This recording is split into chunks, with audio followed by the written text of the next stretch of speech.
Dito sa sumasakit. Ayan. Dito. Opo. O, sige. Relax ka lang, ha. Laglag mo ng katawan mo sa akin. Sama. Shoot. Okay.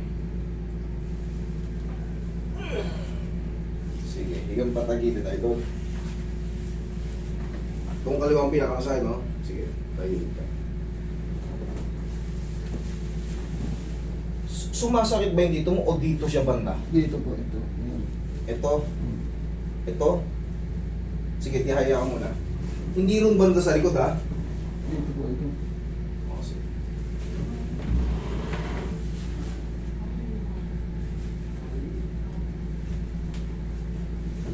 Maba. Sige, relax ka lang. Huwag mo lalabanan na. Isa pa.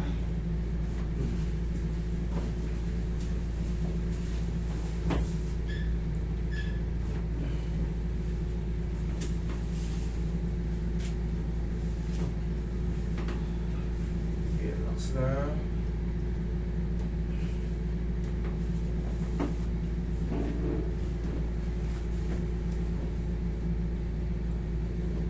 Okay, relax lang. Pang ilang sumpong mo na yan? Tagilid ka. Padalwa mo po. Padalawang sumpong.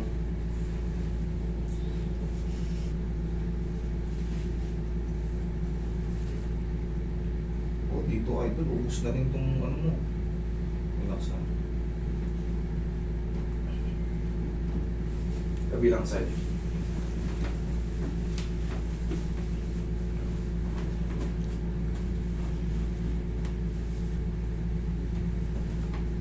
Relax lang, ha. Yung sapat. Tapa ka idol. Tapa. Ngayon. Kailan yung huling sumpong niya, idol? Ito lang po. Mayroong buwan lang po. Ngayong buwan lang? Okay, sige. Yan, relax ka na, ha.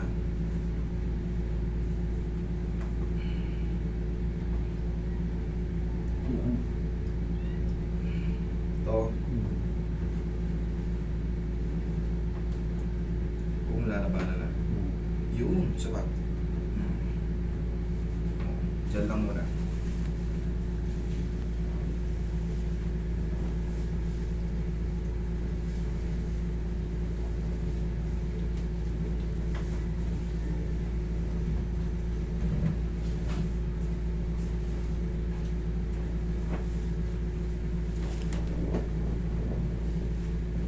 Ng kaunti ito.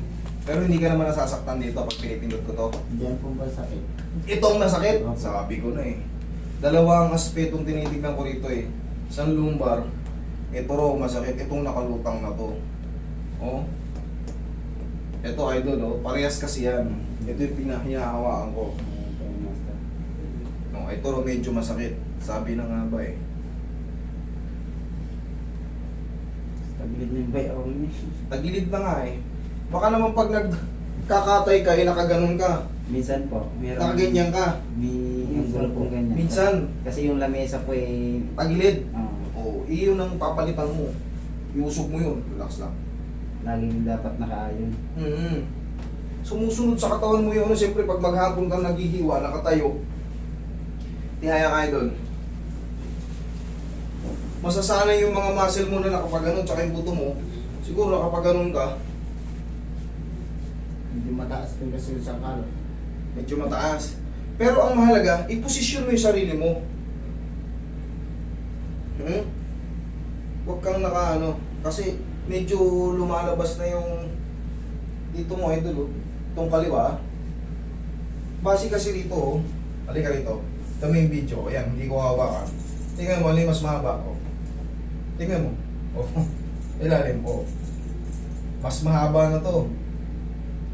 Ramdam ko din ang Ramdam mo rin. Alam ko sa lakad niya din, medyo tagilid yung lakad niya. Kaya sabi niya talagang Hip joint. Ang problema mo, idol.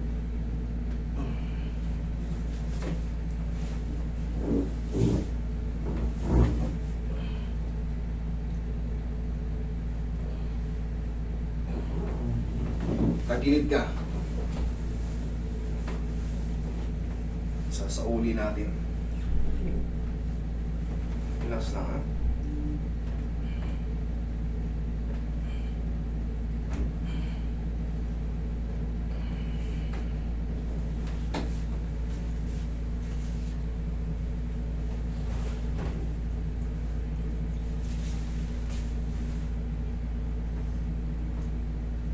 Huwag muna magbubuhat ng mabigat, pwede kang magtrabaho kung slicing ka lang muna.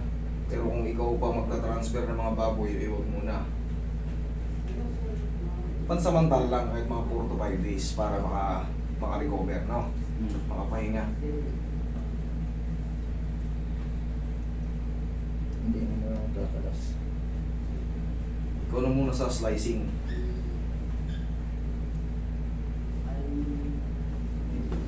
Tihaya ka uli, idol.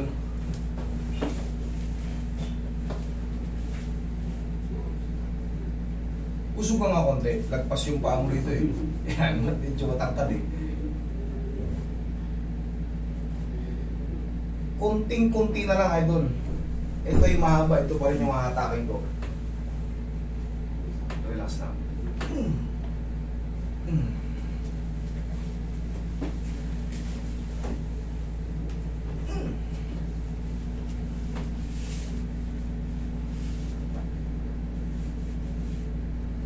Kaya, sobrang nipis na eh.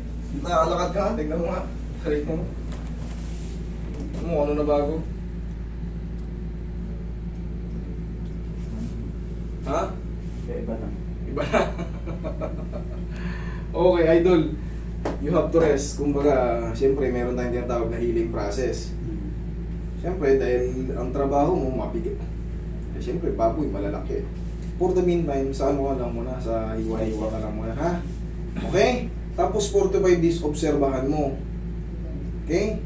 Kung meron pang matira, kung sobrang sakit pa rin, bumalik ka rito. Pero kung wala na, enjoy life. Okay? Thank you so much.